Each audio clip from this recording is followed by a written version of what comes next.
So beta, I welcome you all in the running series of Daily Dose question series. Today's question is question number 6 and it is from electrostatics. This question is from NEET 2025. So let's get started with the question.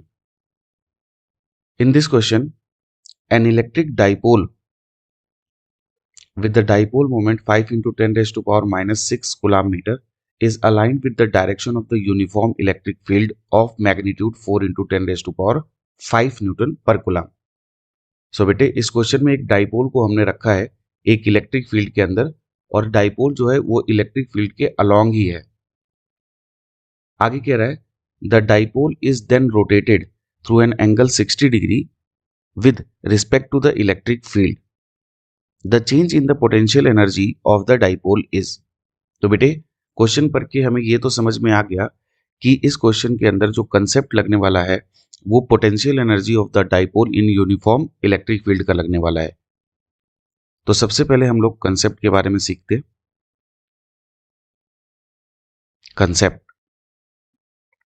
Concept है change in potential energy of electric dipole. Change in potential energy of electric dipole.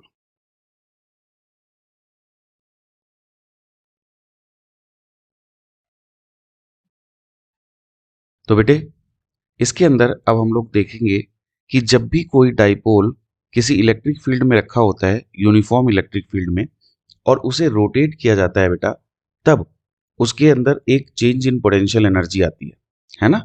तो वो change in potential energy जो होती है वो बराबर होती है PE cos θ1 माइनस cos θ2 के बराबर।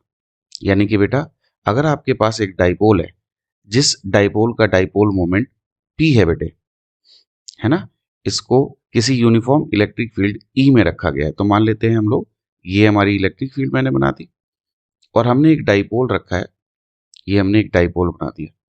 तो ये डाइपोल जो था बेटा ये पहले कोई θ1 एंगल मेंटेन कर रहा था और थोड़ी देर के बाद ये डाइपोल जो है वो इलेक्ट्रिक फील्ड के साथ θ2 एंगल मेंटेन करने लगेगा। तो अब ये पूरा एंगल जो है ये θ2 हो गया।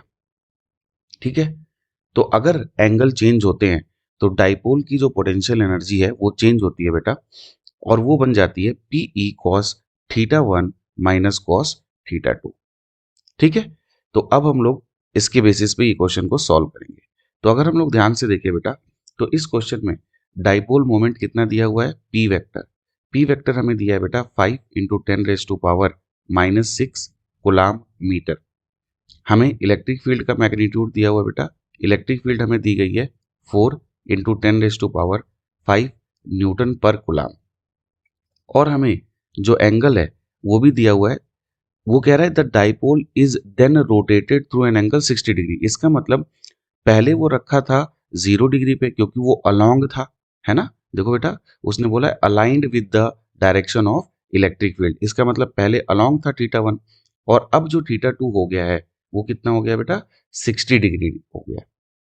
तो हम फॉर्मूला लगा देंगे change in potential energies PE cos θ1 minus cos θ2। तो बेटे P की वैल्यू है हमारे पास 5 into 10 raise to power minus 6, E की वैल्यू है 4 into 10 raise to power 5, cos θ1 cos 0 है ना बेटा एंड माइनस cos 60 डिग्री। तो यहां से हमारे पास आएगा बेटा 5 4 जा 20 into 10 raise to power minus 1 बचेगा एंड cos 0 की वैल्यू 1 माइनस cos 60 की वैल्यू 1/2। तो बेटे यहाँ से आप देख रहे हैं इस 0 से 10 की पावर माइनस 1 कट जाएगा, यहाँ से बचेगा 2 और यहाँ से 1/2। तो आंसर कितना आ गया 1 जूल।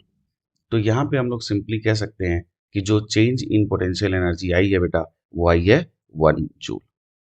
ठीक है, तो ये था हमारा question daily dose question series का क्वेश्चन नंबर 6। अगर आपको ये वीडियो अच्छी लगी है तो इसे लाइक करें, अपने फ्रेंड्स के साथ शेयर करें। अगर आप चैनल पे नए हैं तो चैनल को सब्सक्राइब करें। ऊपर मैं इस सीरीज का एक लिंक भी दे रहा हूं जिससे आप इस सीरीज के और जो क्वेश्चंस हैं वो भी देख सकते हैं। Have a great day.